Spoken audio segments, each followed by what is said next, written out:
Well, welcome, Roger, to our first ever podcast at Cabin Insiders from Cabin Connect. I'd really like to welcome you for joining us today. Thank you, April. Very happy to be here. Yeah, we're navigating the tech in this coronavirus time and doing the best we can. Yeah, exactly. So very much challenging times at the moment with everyone, and everyone's doing as best they can. So. Yeah, absolutely. So for those who are listening to episode 1 of our Cabin Insiders podcast, I'd just like to take this opportunity to introduce you to Roger. I've known Roger for many years now through my involvement with the caravan park industry. And Roger is the National Sales Manager for a really reputable family-owned and operated business based in Yarrawonga called Yarrawonga Manufactured Housing.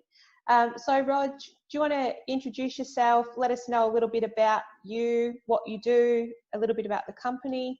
We'd love to hear. Yeah, all right. Thank you, April. Yeah, look, I've been with John and Nathan now, Yarrawonga Manufactured Housing, since 2014. I joined the team there. My background myself, I actually grew up in that area, born and bred in Tocumwal in New South Wales, just down the river between Mulwala and yourself, April, and in Moama. So ventured down to Melbourne for a short period, myself and my wife Andrea. I worked in the actual livestock game for many years until unfortunately I was made redundant there. But one door closes, another one opens, and I was very, very fortunate to have this door open, and John and Nathan give me the opportunity to come into an industry which actually has surprised me on how welcoming people are. A lot of fun, just a fabulous industry to be involved with. I thought the livestock industry was pretty good, which it is. Don't get me wrong. I've got a lot of long-term friends from being associated with that. But there's not many industries where you can attend a conference where your direct opposition is with you all through the room. And the camaraderie and fun that we have at those events just shows what a great industry that we're involved in. Yeah, absolutely. So, and I love that you mentioned that as we open up, because the industry is a fabulous industry, and exactly what Roger said, I can back him up 100% on that. We'll go to conferences or events or meetings, and we literally, as a park owner myself and founder of Cabin Connect, we literally have Roger sitting there from YMH, then the guy from Jayco, and then the guy from here and there, and they all get along, and they just, hang shit on each other a little bit here and there, but have good old-fashioned banter. Yeah, definitely. I think the one thing is, Rog, I would say is that you guys are all passionate about the industry and improving the industry so everybody improves and benefits together. Not, one person sort of fighting for that space. We all sort of move together to grow the industry. Now, for those people who are listening and we're talking about the industry, because you and I know what it is, do you want to, sort of tell us a little bit about the scope of the industry and what's involved? Yeah, look, it's and just echoing on your comments there, that's how YMH started, which I'll refer into this, lead you into that. Look, John Tresize back in the early 90s, who already had a very long history in the industry, owning 2 caravan parks in Mulwala himself, after a fabulous football career with a pretty average team. Carlton football. I didn't know that about him. No, John's a former Blues boy, so playing with the Blue Daggers, but we won't hold that against him whatsoever. But anyway, we won't go down that line. And come up and got into the caravan parks in Mulwala, owned 2 parks there. Eventually, no longer a park owner. He moved into the lifestyle villages as well. But back in the early 90s, look, John back then saw he wanted to put something into his park that was a little bit more luxurious than what was available at the time. and designed and built his own cabins and put them in. Now, naturally, that raised a lot of eyebrows with a lot of other park operators that saw, geez, that's a bit nice, and it was a point of difference, which we've used that tag right up until today. And away it went, and then quickly John identified that there was definitely a market, and YMH was born back in 1998. And it's gone from a two-man operation now to today employing over 40 people. And in a small town like Yarrawonga Mawala, where our factory is, it's a huge industry to that area, to that local area. Yeah. Do you mind if we just talk about that before you continue on? Yeah. Because that factory that YMH has built is state of the art. It's incredible. Yeah, it is. Tell us a little bit about that and how the company got to that point, because I know they used to have a yard and down the road, and then they applied for some government funding, and they've really taken every opportunity. Oh, yeah, definitely, and that's the vision that both John and Nathan have to see the growth and the potential that this company does have. Look, starting from just a small, virtually 6x6 shed in the early days, building in a backyard. And you hear so many businesses starting that way, to the premises that they're in now. I joined them when they were in their old premises. It was all outdoor builds, which is challenging for our trades and our staff to work in challenging climates in summer of over 40 degrees and then minuses in the winter. The joys of living along the Murray. But now we're indoor built. We've got, I think it's, don't quote me on this, but around about 8,000 square metres under roof. Potential to eventually build another shed beside that. When we moved in, we thought, geez, this is a very big space, but we've seen that space now totally full, which is a huge credit to the whole team. But look, John saw the vision. He employed a lot of local people. They applied for a grant to build this facility, knowing that government knowing that we were employing X amount of people, and fortunately they gained that grant to build it in a certain period of time, which was done. We've been in there now to just about 2 years, I think it is. And it's, as you said, it's a state-of-the-art facility. From the moment you walk into the office right through to our procurement and steel shed down to the rear of the premises. So, but look, it's I guess that that building does go hand in hand with what we build. And what we produce into the industry. We think outside the square a little bit. We always have. We have a lot of manufacturers that try to copy what we do to certain factors, and very much monitor what we do and what we release in the industry. So yeah, the biggest form of flattery, I'd say, Rog. Yeah, look, it is, and we're pretty proud in saying that. It does, I must admit, we've got to keep on our toes to keep up into that. We've got to think a little bit. We've got new product.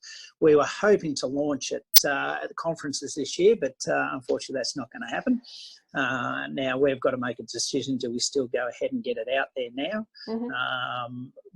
I think we won't have a choice, because it's a few of these things have already leaked out, and we've already got parks chasing us when this new product going to be out. So that's a good problem to have. It is a good problem chasing to you have, for a product that hasn't even been released yet. Releasing it into the market and now might be a different story. But anyway, look, that's another one we'll bring up where that's going to go later on.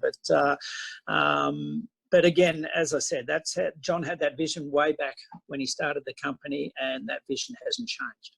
We still run on that principle all the way through. Yeah, absolutely. So, Roger, tell me, because Cabin Connect, I mean, you guys have been partners with Cabin Connect from the word go. I can remember maybe 5 or 6 years ago having a conversation with John himself, and he was like, April, it's a great idea. What do you need? Do you want a partner? And I was like, no, I don't want you to be my partner. I want you to support me. And they have, from the word go. YMH has been one of our #1 supporters of Cabin Connect, and we try our best to do the same for you guys. And one thing I know after working with this company for so long is that you guys don't just build cabins. So you are what we generally say a cabin manufacturer or a manufactured house manufacturer. But you guys are so much more diverse than that. I follow your Instagram. Obviously, I'm, have a close working relationship with you guys. You guys are producing school buildings, amenities blocks, camp kitchens. So just tell us a little bit about, because some people on our platform are from tiny houses or manufactured home estates. They might not all be parkies. And there's also a heap of consumers on our platform who might not realise what YMH can deliver to the market as needed. Yeah, look, I guess it's pretty simple. It's broken down into four parts. The holiday sector, so therefore you're looking at your cabins or any buildings that go within. Now that might include amenities, camp kitchens, office, managers' residences, etc. En suites is another one. Then we go into the residential, which is just no different to your everyday home. So except we're building it now. We are seeing definitely a lot of interest in that at the moment, especially into the bushfire affected areas.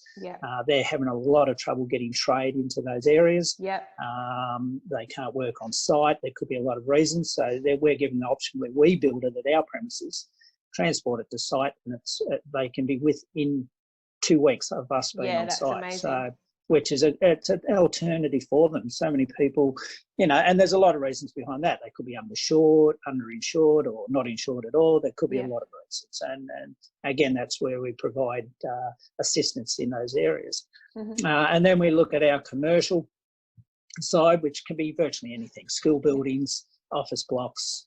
We've done a broad range of different products there. And that's and then into the fourth one, which is lifestyle, which we're starting to see so much more of development coming through with lifestyle villages, which goes a little bit with our combination of both the cabins and also the homes. So we again work with what is required into those lifestyle villages. But in all four sectors, it's no different. It's working with the client to trying to achieve the vision that they have. And that's where by opening our ears, listen to what they've got in mind. We're not frightened in telling people what we think and what will work.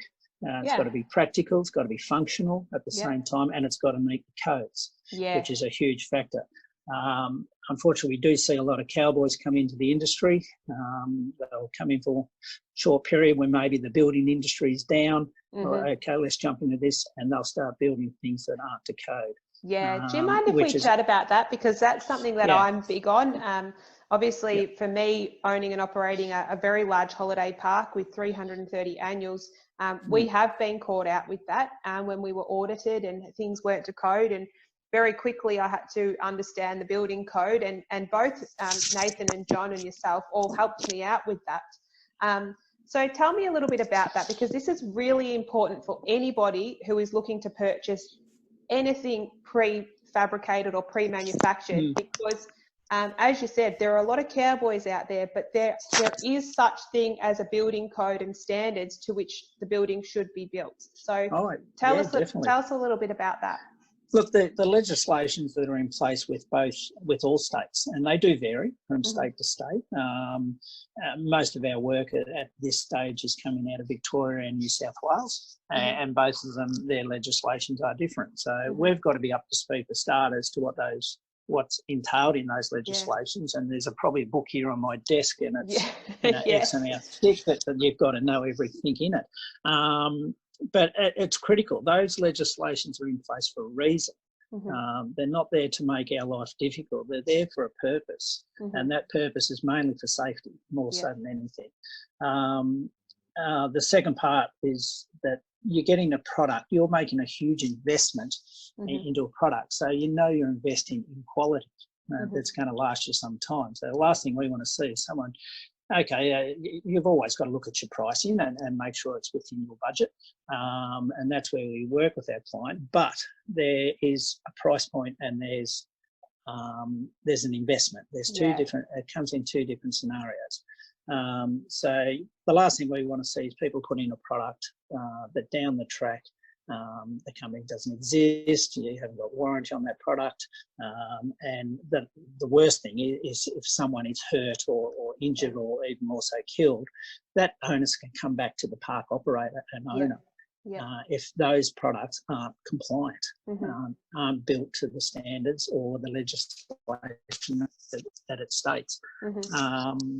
Big one is fire. We're working very closely with CFA. John is on this at the moment, getting the true definition to what is needed, and we'll have that out because there's some conflict going around at the moment. But we haven't changed our building method. We build it to our fire engineers, what they recommended and what is currently stated that is needed.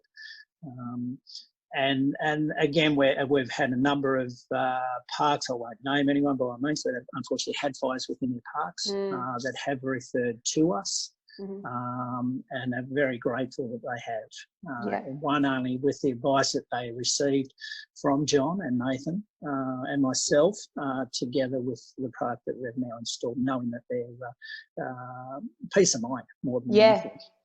Yeah, absolutely. It's so important, especially when we are in such a bushfire-prone landscape, and then not to mention the volume of people that we have and can have in our parks, and it's always in bushfire season. And I know some park owners who have had to evacuate parks full of people when a bushfire's come, and this is, we need to be really smart about the products that we're putting in, the safety, fire barriers and those sorts of things to ensure the safety of the people that occupy our parks, lifestyle villages, even school buildings, whatever it is. We need to make sure that these are all built to a quality standard. And this is something that we do at Cabin Connect. So I mentioned earlier YMH are one of our industry partners, and we're really big on having industry partners, but we don't just allow anybody to be an industry partner. So one of the things that we look at very thoroughly within Cabin Connect is who we allow to be an industry partner. And the purpose of building our industry database is so that we can have consumers from around Australia come to that industry database and have confidence in those manufacturers that are there, that we know them, we know they're a reputable business, they've got warranties and those sorts of things in place, and that they will look after the consumer. So, and YMH, as I said, they've been our #1 supporter for a really long time, and we're super grateful for that. Now, Rog, I'm going to shift the gears a little bit, because YMH is all about, doing the right thing in terms of building, but you guys are doing the right thing in terms of the community as well. And I can see on your shirt there, you've got the Pink Lady, you've got the Make-A-Wish Foundation, and you guys are heavily involved in the community as a do-good charitable organisation. And I know last year, I think you raised, how much was it? Over $60,000. Yeah, look, Make-A-Wish Foundation. Yeah, for Make-A-Wish, look, we set up after I lost my son in 2012. Bays was at the age of 8. Myself and Andrea and my oldest son Zach, we looked at what we could do after that, as the trauma will never subside at all. We were trying to look at foundations and things like that. We were guided to be very cautious of doing something like that. But there was a charity behind me all the time through Bay's illness, which was Make-A-Wish, which I absolutely love. They're a fantastic organisation. They're not out to cure illnesses.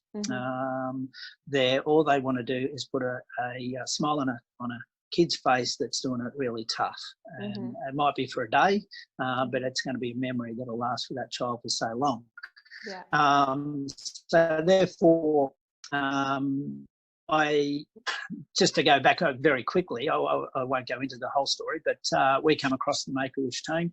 Bays would have been able to have a wish granted, but unfortunately he passed away before he got that wish. Now, it would have had something to do with bikes, and which is also my passion. Hence, you'll see somewhere over there, photos, etc. So a friend of mine challenged me to go for a bike ride and fulfil his wish. So two of us set a bit of a course, which was a 5-day trip. It wasn't just a bike ride, Roger. Let's tell the listeners. It wasn't just a bike ride. Definitely not on my terms anyway. It wasn't. So the idea was two of us just to do a small bike ride. I'll say that. But what it turned into, to cut it short, was we had to cap it at the end at 24 riders. Some pro riders in there as well. Some known names by Matt Keenan, who the voice of SBS when you look at the Tour de France. He joined in with us. Anyway, we ended up an 8-day ride around Victoria, kicking off in Bendigo, down through along the Great Ocean Road, back up through the high country on Murray, and back to Bendigo over 8 days. We travelled around about 1,500 kilometres in total. Our goal was to raise $10,000 for Make-A-Wish and also increase the public awareness of that organisation. Unfortunately, we didn't raise $10,000. We ended up raising over $61,000. So, an amazing effort. Which was just mind-boggling. It was a great effort. And look, it's very, very nice to be you feel like a bit of a rock star, as in the front man, up the singer. But there's so many people behind it. There was the band, which was all the riders, but then there's the ground crew, and then there's the people like yourself, Cabin Connect, Marul, and so many other people that sponsored us. So therefore, it's a massive team effort. It wasn't one. But in saying that, as to go back to your question, a huge support of that was John and Nathan at Make-A-Wish, because it absorbed so much time to set it up and get it going, and then to do the ride. And they did not question me once. They sponsored me, they backed me. And then John turns around and said, well, why don't we make that as a supporting partner for YMH? Hence, you'll see it on the shirt. Now, we've always had BCNA, Breast Cancer Network Australia, which we still continue to support, but now we've added Make-A-Wish Australia to our organisation, which is fabulous. So, but community minded, definitely. They right down to the local sector. We sponsor the Mulwala Football Club, Tokemore Football Club. I think Ranny's in there as well. So they're very much being a football family, of course. But there's a number of other organisations, Numurkah Golf Club, and it goes on and on. And because that family company, very much family operated, so therefore they give back to where they can. So it's absolutely incredible. So Roger, if we shift in and talk about the industry moving forward, because I know you and I have had many conversations about this, that the industry, as we've known it since you've been in it, has just been really getting started. And the trajectory in this space, I believe, over the next 10 years is going to be enormous. We've seen manufactured home estates or lifestyle communities for over 55s. I personally think we're going to see a shift in that in the future, where they'll be open to anybody, who chooses to live in that space. So tell me your sort of thoughts or predictions or visions for the future, and what Australians in particular can see coming from this sector, because the purpose of Cabin Connect is we're trying to increase the profile. I did a podcast the other day with the Tiny Houses podcast, and I said, this is a big industry. We need to have, a big presence. And that's why we at Cabin Connect try to compete with things like realestate.com and car sales. We want to be playing on that field to increase the awareness that these things are an option for everybody. So what's your sort of thoughts moving into the future for this sort of building and this sort of option for people? Yeah, look, it's got huge potential. I think we're only at the tip of the iceberg, as you just said, especially for starters for the lifestyle sector.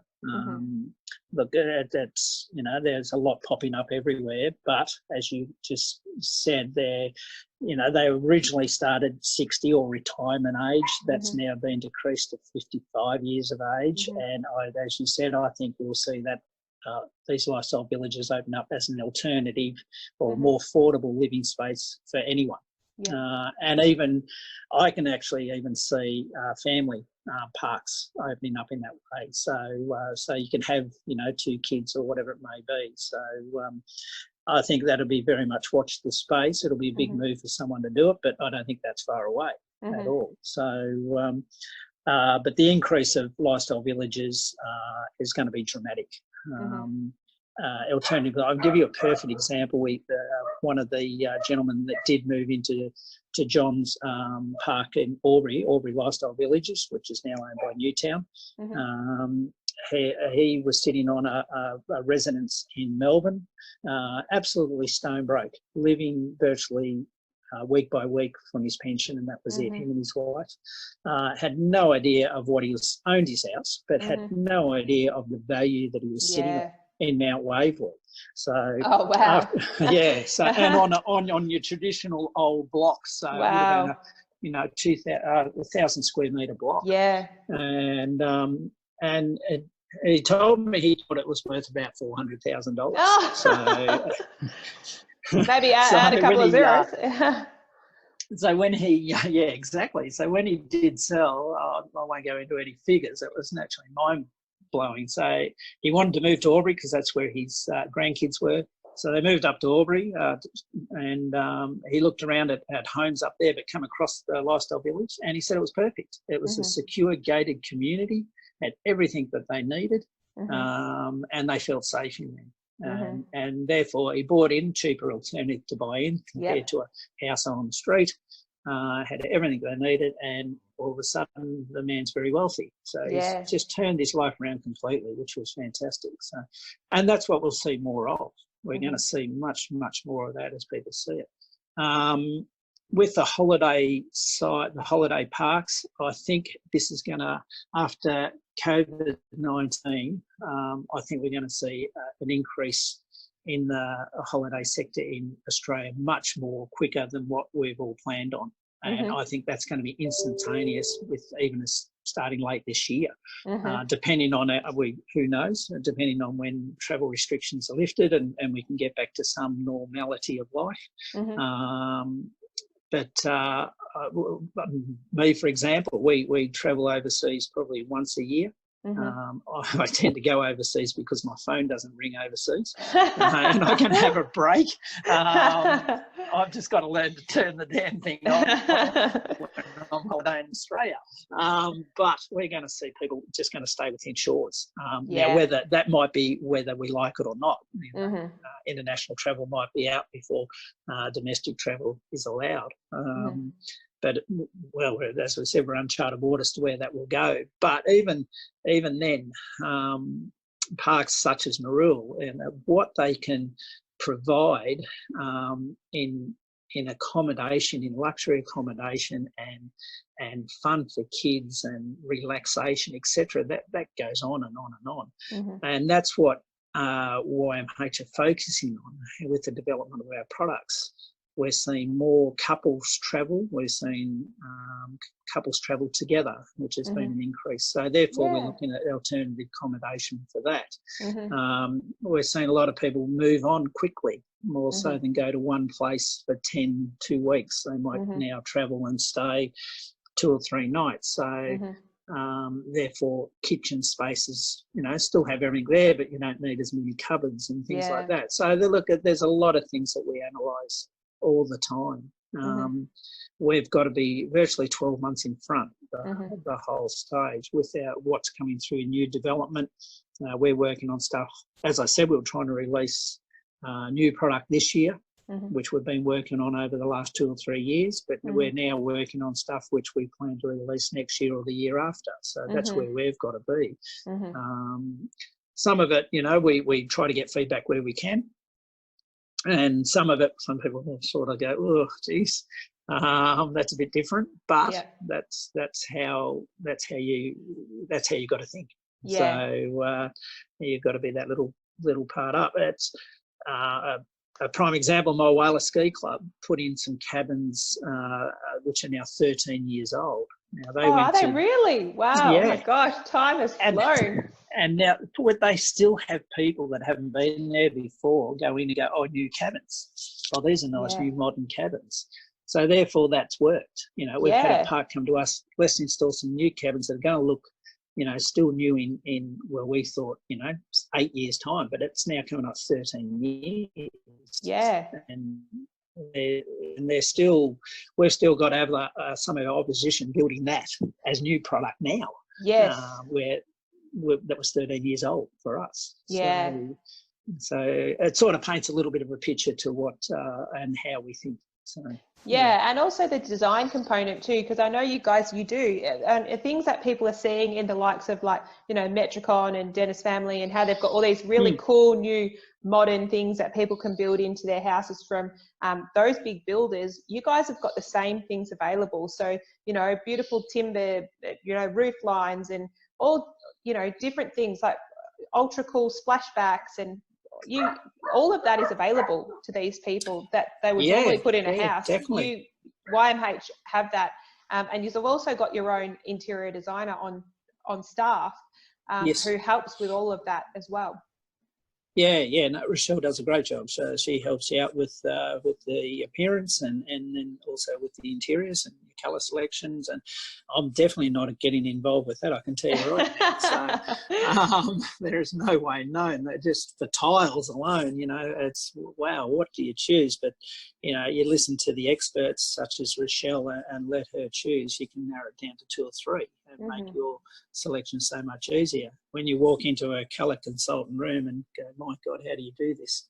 It's just, but that's what they're trained in. It's the same as the guys out the back, how do you build this? And they know what they're doing. So, so it all works well as a team. Yeah, absolutely. So Roger, for anybody who's listening and they're interested in YMH and what the company offers, how do they get in contact with YMH to just initially start the process of having a chat and, communicating what they might be interested in? Yeah, look, you nailed it straight away. Is have a chat to us, and the best way to do that is just jump on our website. That'll give you all the connection points without going into giving you phone numbers, etc. Now, jump on our website. It's just Google YMH. It's three letters, just YMH. Put that into your Google search. We'll pop up as your front. Have a look. Naturally, get onto Cabin Connect, our contact details. That'll take us to us as well. So, and then we have a listen to what you may be visualising. So, our key factor is to is as I said before, open our ears, listen to what someone's got in mind. We'll make suggestions. As I said, we're not frightened to make those suggestions. We might have something already within our library that might be perfect for them, and that library increases weekly. And then we move from there, and we'll try to fulfil that vision that client may have as best as we can, and see a beautiful product and their investment that's going to last them quite some time. Yeah, awesome. Well, thank you so much for your time today, Roger. I greatly appreciate it. For those people who have listened or are listening, Roger Fuller, the National Sales Manager for YMH. As he mentioned, you can find YMH by simply Googling the letters YMH or head to Cabin Connect, and they are one of our industry partners in the industry partner link.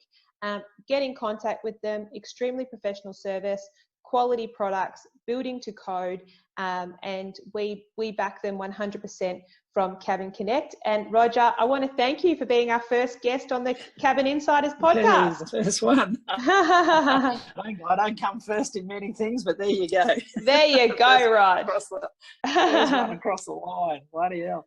No, thank you, April. Look, as I said, we're excited. That's as you said before, John was very quick to jump on board and support Cabin Connect. He's very cautious in doing that. If it's something that he doesn't think is right for it, naturally, he's cautious of what he does invest in. And there was no hesitation with the idea. It's growing. As you know, they're very cautious in making those investments and decisions. And we're more than happy to back Cabin Connect. As we are with the industry as a whole. That's why we go to conferences. That's why we sponsor conferences. We've stepped up our conferences sponsorship quite heavily in the last few years. and we'll continue to do so. Probably more so after the devastation of both bushfires and now COVID-19, and support the industry as best we can. If anyone from the parks is listening in, unfortunately, we won't get to see many of them this year at those conferences. As you know, April, we do have a good time at them. Reason I might add, just in case John is listening, we are there for a reason. We do well out of our conferences. But I tell you what, the liver definitely gets a workout. There's definitely many late night conversations at the bar, that's for sure. Yeah, and that's where you do a lot of business, I can tell you. Yeah, absolutely. It's good. Yeah, it's good fun. So yeah, awesome. No, thank you, appreciate it immensely. Awesome. Thanks a lot, Raj. All righto, thanks.